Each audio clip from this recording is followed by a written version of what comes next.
Hola a todos, os quiero presentar un vídeo en el que hablo de las 5 estructuras de carácter clásicas con las que se trabaja en terapia psicocorporal. Es cierto que hay otras escuelas que definen otras estructuras de carácter, pero estas son las 5 más típicas que se utilizan en las terapias que tienen un enfoque psicocorporal, es decir, aquellas terapias que abordan al individuo tanto desde un punto de vista psicológico, de la personalidad, como desde un punto de vista corporal, es decir, de las tensiones que forman lo que llamamos la coraza muscular. Pero antes de entrar en materia, os quiero explicar un cuento que creo que ejemplifica muy bien el tema de las estructuras de carácter. Dice que una noche estaba Nasruddin dando vueltas a una farola, como buscando algo, y en eso que pasa un vecino por ahí y pregunta: «Nasruddin, ¿has perdido algo?» «Sí, estoy buscando mi llave», dice. Bueno, el vecino que se preocupa y se pone a buscar con él. Poco después pasa una vecina y viendo la escena también pregunta: «¿Qué estáis haciendo?» «Estamos buscando la llave de Nasruddin», dice el primer vecino. Bueno, la mujer también quiere ayudarlos y se pone a buscar. Al cabo de un rato viene otro vecino y lo mismo. Y juntos buscan y buscan y buscan hasta que el primer vecino, cansado ya de buscar, dice: «Oye, Nasruddin, llevamos un buen rato buscando y yo no veo nada. ¿Estás seguro de haber perdido la llave aquí?» «No», dice Nasruddin, «la perdí en mi casa». «Entonces, ¿por qué la estamos buscando aquí?» «Pues porque aquí hay más luz. Y en mi casa está muy oscuro». Pues bien, eso es lo que hacemos en la vida. Igual hay algo que nos cuesta. Puede ser decir que no, o expresar nuestros sentimientos más tiernos, o estar solos. Y como nos cuesta, evitamos y manipulamos las situaciones de la vida para no tener que enfrentarnos con esa dificultad. Entonces, pues igual siempre le hacemos caso al jefe para no tener que decirle que no, o vamos de duros por la vida para no mostrar nuestros sentimientos, o siempre estamos en contacto con alguien para evitar estar solos. Pero claro, esa solución, por muy buena que haya sido hasta el momento, está claro que tiene fecha de caducidad. Tarde o temprano, la vida nos va a poner justamente delante una de esas situaciones que nos cuestan, y entonces seguro aparece el problema. El que le cueste decir que no, topará con un jefe justamente borde que le va a amargar la vida. El que va de duro por la vida se encontrará que su pareja lo tacha de insensible. Y el que le cuesta estar solo, igual se encuentra que los amigos no le duran porque de alguna forma se agobian de sus demandas.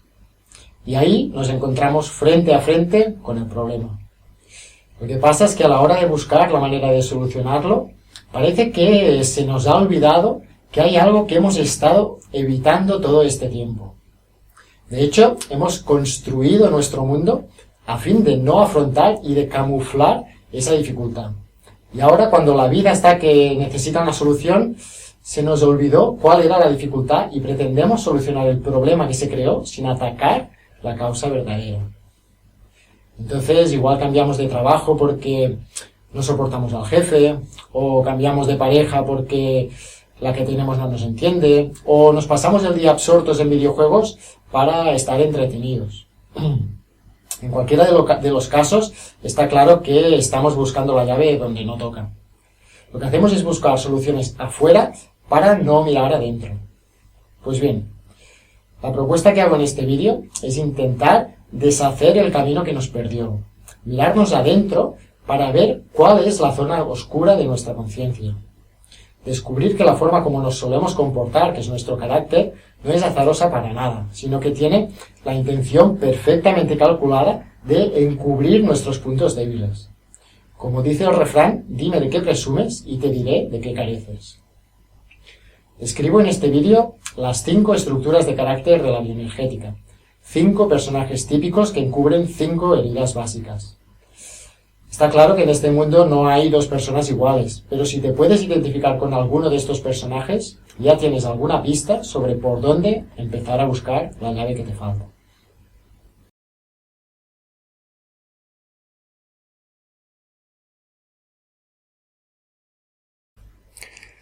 Los esquizoides son personas así como fuertemente retraídas. Un esquizoide da la sensación que ha deshabitado su cuerpo y sus emociones y se ha instalado en su mente. Por eso son personas muy racionales e intelectuales.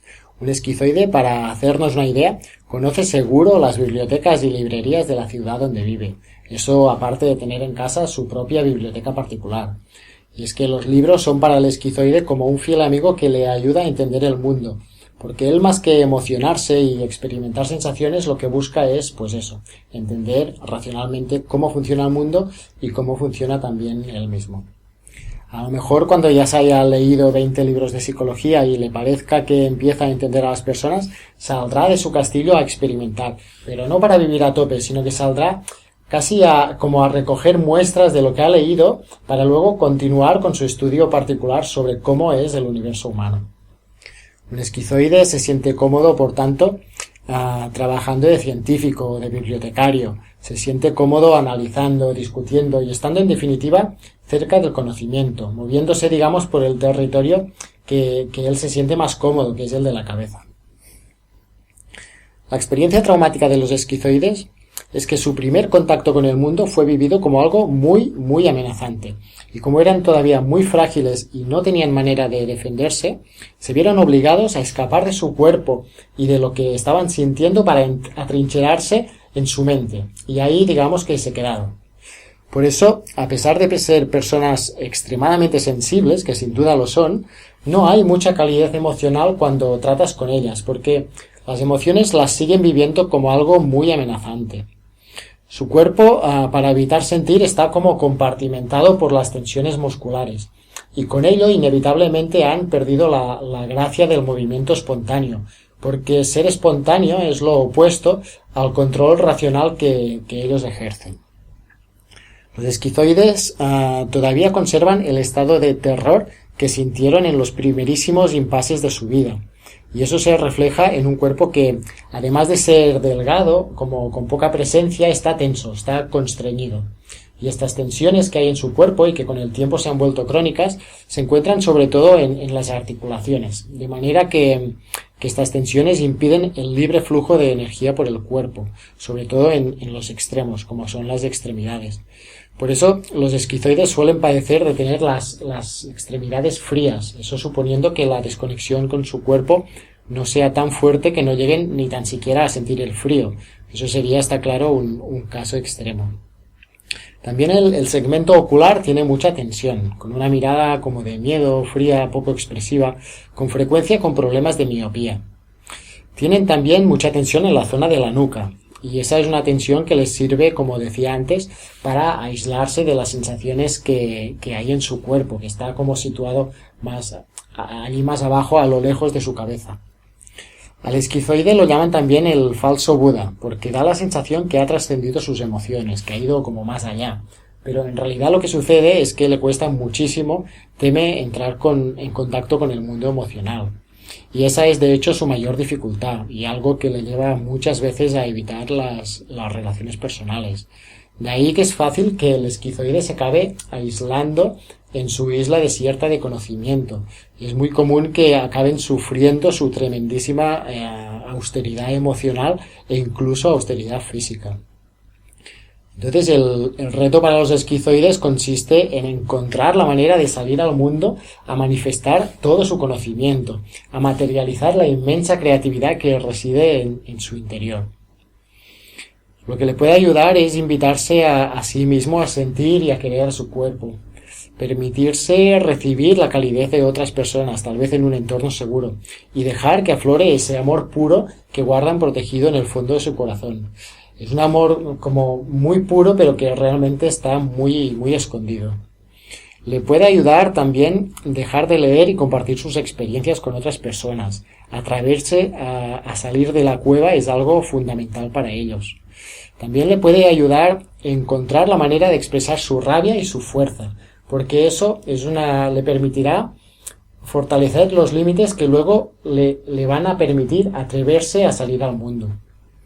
El mundo va a agradecer al esquizoide que comparta su sabiduría, su sensibilidad y su creatividad absolutamente inmensas.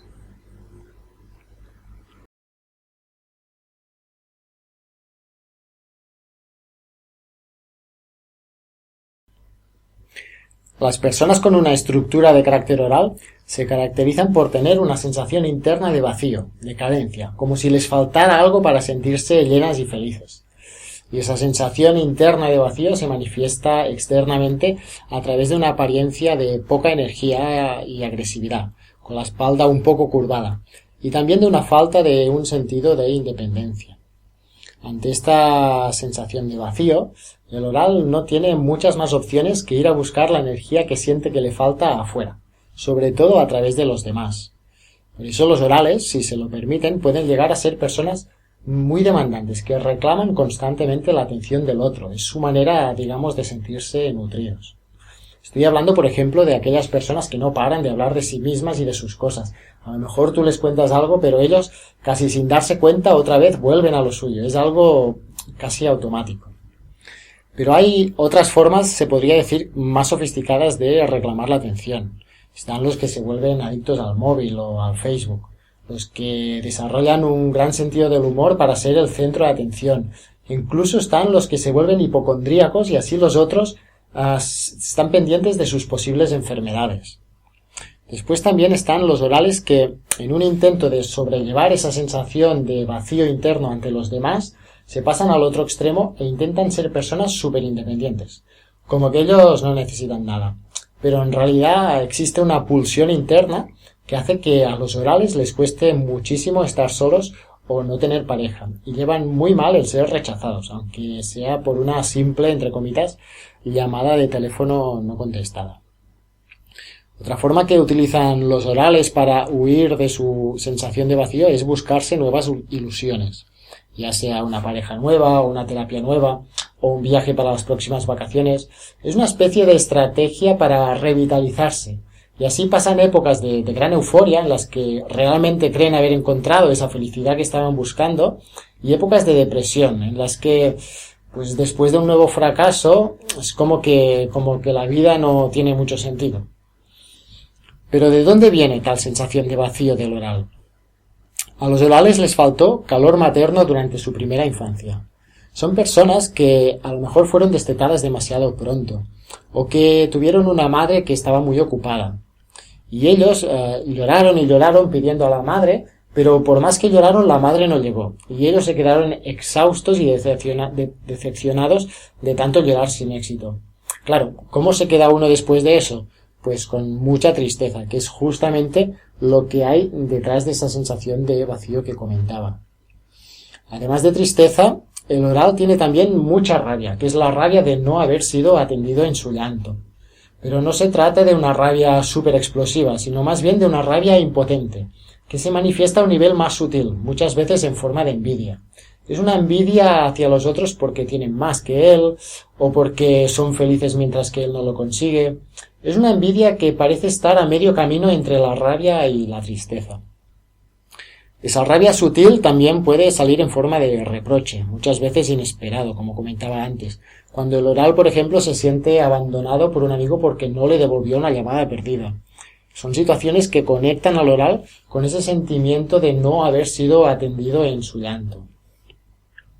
El caso es que a los orales les faltó el cobijo materno necesario para acabar de madurar, para sentirse queridos y desarrollar un estado de confianza y plenitud necesarios para ser independientes en la vida. Por eso los orales acostumbran a tener un aspecto físico y un comportamiento algo infantil, como si se hubieran quedado atrapados en esa etapa. Físicamente, los orales se caracterizan también por tener una respiración muy débil, hasta el punto que uno no sabe si les falta energía porque no respiran o no respiran porque les falta energía. Entonces, el reto para los orales es revertir en primer lugar ese estado de desenergetización y de baja autoestima. Y para eso es importante, primero, poner conciencia en la respiración y ampliarla, oxigenar bien su organismo. También es importante encontrar la forma de expresar la rabia y la tristeza que tienen adormecidas. Hacer deporte y fortalecer su cuerpo también es una buena manera de movilizar su energía.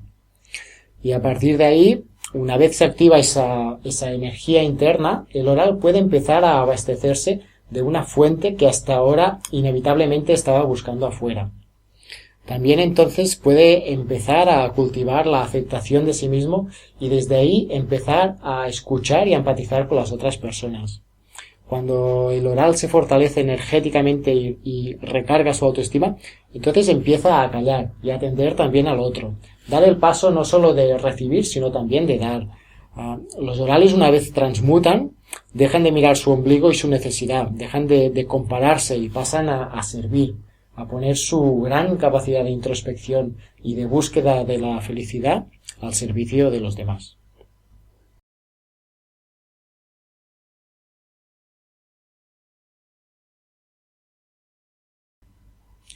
Popularmente se entiende que masoquista es aquella persona que le gusta sufrir, machacarse o ir en contra de su propia voluntad, pero no es exactamente así. Los masoquistas son personas que en su vida se sienten aplastados, ya sea por la responsabilidad, por un jefe autoritario o porque la vida es muy dura, como dicen ellos, y lo padecen como cualquier persona que se sienta aplastada, no es que lo disfruten. Lo que pasa es que tienen la cosa del ser buenos tan inculcada que no se atreven a salir de esa situación que les disgusta. Entonces, los habrá que lo acepten con más resignación, con una actitud más discreta, se quejarán pero flojito, y los habrá que se quejarán de una forma mucho más vistosa. Pero en cualquiera de los dos casos, el masoquista no encuentra la manera de movilizar su energía para salir de esa situación que le oprime. Digamos que internamente viven como sometidos. Al masoquista le joderá, por ejemplo, tener que ir a cuidar todos los días a sus padres cuando tiene otros 9 hermanos que podrían hacerlo y no lo hacen. Pero él sigue yendo todos los días, a pesar de sus quejas y de sus lamentos. Es como que no puede dejar de hacerlo. El masoquista en su infancia fue un niño anulado por su madre. Juanito, no vayas al parque que te vas a manchar. Juanito, come y no seas malo. Juanito, he dicho que te calles y no hagas enfadar a mamá. Entonces, claro, el niño Juanito enseguida se da cuenta que todos sus intentos para ejercer su voluntad son aplacados. Y con el tiempo aprende a evitar el conflicto con la madre porque, total, siempre acaba perdiendo. Se acomoda, digamos, en su impotencia y lo hace aplastando él mismo su propia voluntad. Entonces, para hacerlo, esconde el cuello, esconde el culo y construye sobre todo un sistema muscular fuerte y pesado alrededor de sí, a modo de búnker, para poder contener toda la inmensa rabia que implica vivir como te digan los demás. Y con el tiempo esa rabia queda como anestesiada, y el masoquista se vuelve una persona demasiado buena, empática pero en exceso, que está siempre pendiente de los demás y a la que se le ha olvidado de pararse a pensar qué es lo que realmente él desea. Al masoquista le cuesta atender sus propias necesidades, sostener el placer, que le cuiden, disfrutar de la vida.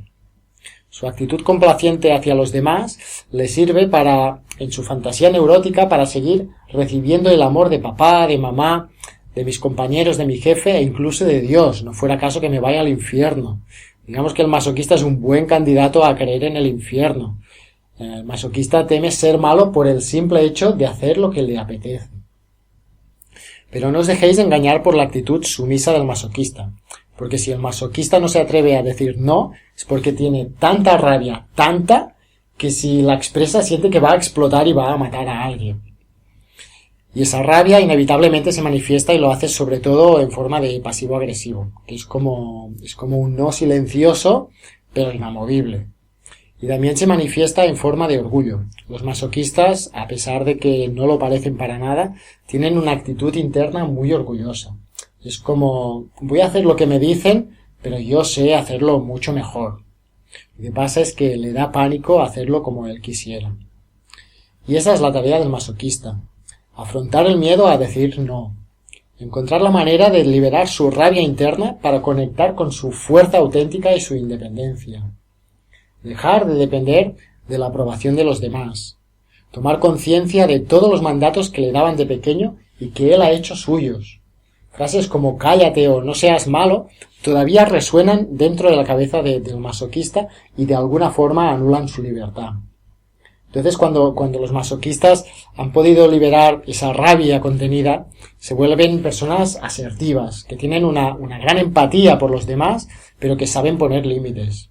Entonces desde ahí pueden llegar a ser líderes que sin entrar en conflicto con nadie, dicen lo que hay que hacer, pero con tranquilidad. El masoquista liberado es como el elefante adulto que, reconociéndose fuerte y libre, ha decidido romper las cadenas que lo ataban y ahora anda por la vida con paso firme pero tranquilo, sereno, decidido y sobre todo, con un grandísimo corazón.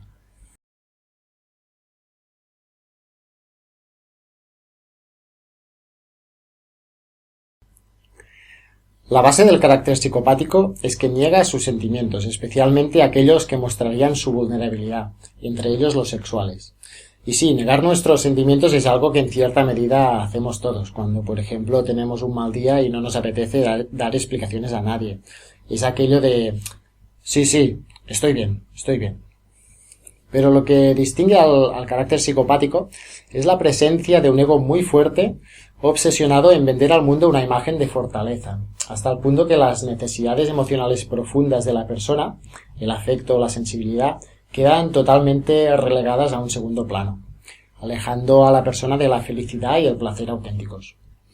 Un ejemplo típico de este carácter son algunos adictos al gimnasio y a la cirugía estética. Ellos dedican muchísimo esfuerzo para dar una imagen atractiva y fuerte. Se sirven de ese cuerpazo que tienen para disimular ante los demás y negarse también a sí mismos cualquier atisbo de tristeza, de miedo o de debilidad en general. Y seguramente se sentirán súper orgullosos cuando se miren al espejo. Pero que no se engañen. Ahí no van a encontrar la felicidad y el placer de vivir que todos estamos buscando. Pues bien, ante la ardua tarea que significa negar y mantener a raya los propios sentimientos, el psicopático se ve obligado a ejercer un fuerte control en sus relaciones y situaciones cotidianas, no fuera caso que apareciera algún atisbo de debilidad. Y en ese afán de control, que en realidad es un mecanismo de autoprotección, los psicopáticos se vuelven ansiosos para alcanzar el poder y también para dominar. Para ellos el mundo es un lugar jerárquico y el psicopático, con más o menos sutileza y también con más o menos conciencia, en sus relaciones personales, si puede, se pone siempre por encima del otro. Y si no puede porque tal vez reconoce al otro como claramente superior, entonces se pone por debajo. Pero ponerse al mismo nivel, de tú a tú, es algo francamente complicado para el carácter psicopático. Siempre hay una beligerancia de fondo con el otro, que al final ya no se sabe si es ansia de dominar o un miedo terrible a ser dominado.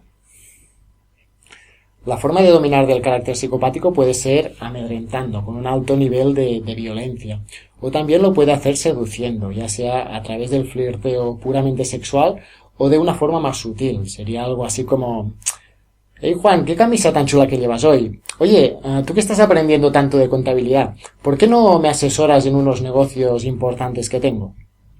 El psicopático seduce, domina y se las ingenia para que los otros lo necesiten.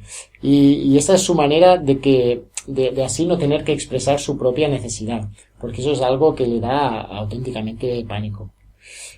Reconoceréis a los psicopáticos físicamente por tener un cuerpo atractivo, que en los hombres suele ser con un pecho voluminoso, como queriendo aparentar fortaleza. También lo reconoceréis por una mirada que suele ser una mirada de desconfianza, amedrentadora incluso, o bien una mirada seductora, como queriéndote llevar a su terreno. Por eso muchas veces al psicopático es difícil decirle que no, porque a la que te despistas es como que ya te ha camelado. Los psicopáticos, que en su ansia de control suelen tener una mente muy ocupada, tienen también mucha tensión en la zona del cuello, que es lo que les permite negar lo que sienten, y también mucha tensión en la zona del diafragma y de la pelvis, por lo que les cuesta disfrutar del placer profundo de la sexualidad. Ellos son más bien como máquinas de hacer sexo y de dar placer, pero su propio placer inevitablemente está menguado porque tienen muchas tensiones y muchos miedos en la zona pélvica. ¿Pero a qué se debe que el psicopático tenga tanta necesidad de manipular y de vender una imagen de fortaleza? Pues bien, el psicopático en su historia emocional tuvo un progenitor seductor, es decir, que un progenitor que en lugar de escuchar y atender las necesidades del niño, lo que hacía era manipularlo para satisfacer sus propias necesidades narcisistas. Era algo así como: «Daniela, cariño, ¿qué haces con esa cara? No me vas a decir que estás enfadada. Con lo que papá te quiere. Venga, ven aquí y dale un súper abrazo a papá». Así la niña o el niño no solo no recibe el apoyo cuando se siente frágil, sino que se pone en duda lo que siente. y se le enseña que tiene que ser una princesa o un hombrecito fuerte. Es algo muy típico en los niños psicopáticos. Y también tiene que contentar al progenitor que lo está seduciendo. Entonces, claro, con tanta manipulación, el niño acaba desconfiando del mundo y ocultando aquellos sentimientos que sabe que lo pueden poner en una situación de desventaja. Entonces, la tarea francamente delicada del psicopático es reconocer su fragilidad y acompañarla. Encontrar la forma de poner a un lado esa imagen de hombres duros o mujeres duras que venden. Conectar con su vulnerabilidad y dejarse abrazar. Al psicopático le cuesta muchísimo dejarse abrazar y reconocer su necesidad de afecto. El psicopático tiene mucho miedo a llamar a la puerta del niño que anida en su interior, en el interior de su corazón, y preguntarle qué es lo que realmente necesita. Pero si el psicopático se atreve a andar el camino de la vulnerabilidad, tiene un gran premio esperándole. Los psicopáticos que se han trabajado son personas que han vencido al miedo y ahora son capaces de afrontar grandes retos, pero no desde el esfuerzo, sino desde la sensibilidad que les da un corazón que se ha enternecido. El mundo necesita de su reencontrada valentía.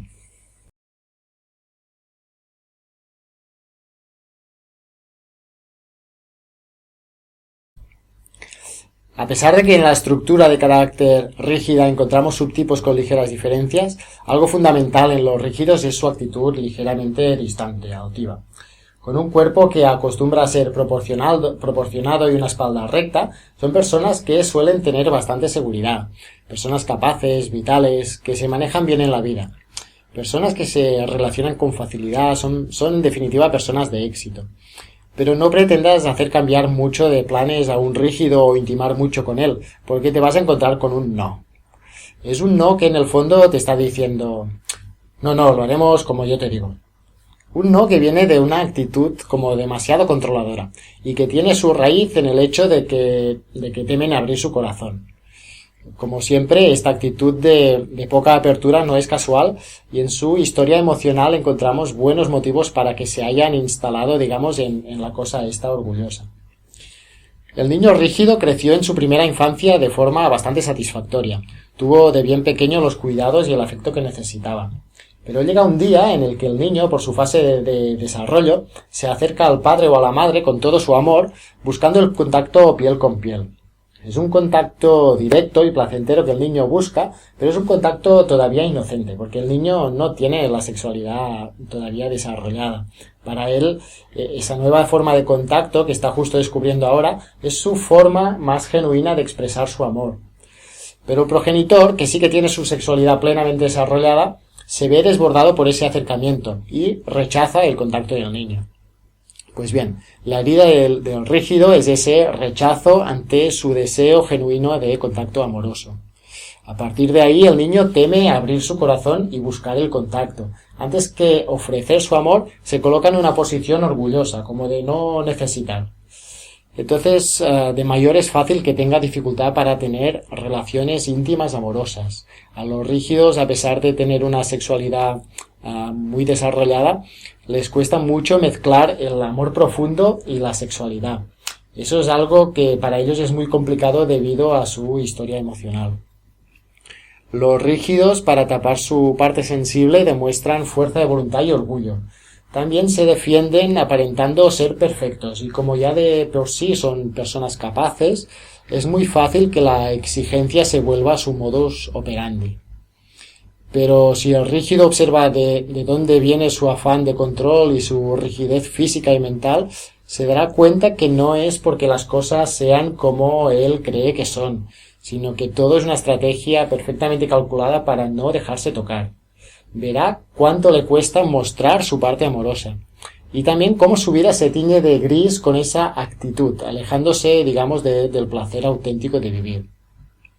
A partir de ahí, cuando el rígido se da cuenta que vale la pena expresar su amor, el trabajo es quererse, es aceptar su parte más sensible, para, digamos, atreverse a mostrarla al mundo. Los rígidos son personas con una grandísima capacidad amorosa y cuando se permiten expresar su sensibilidad pasan de ser personas que destacan por sus capacidades a ser personas que brillan con luz propia. e inspiran a los demás a sacar todo su potencial.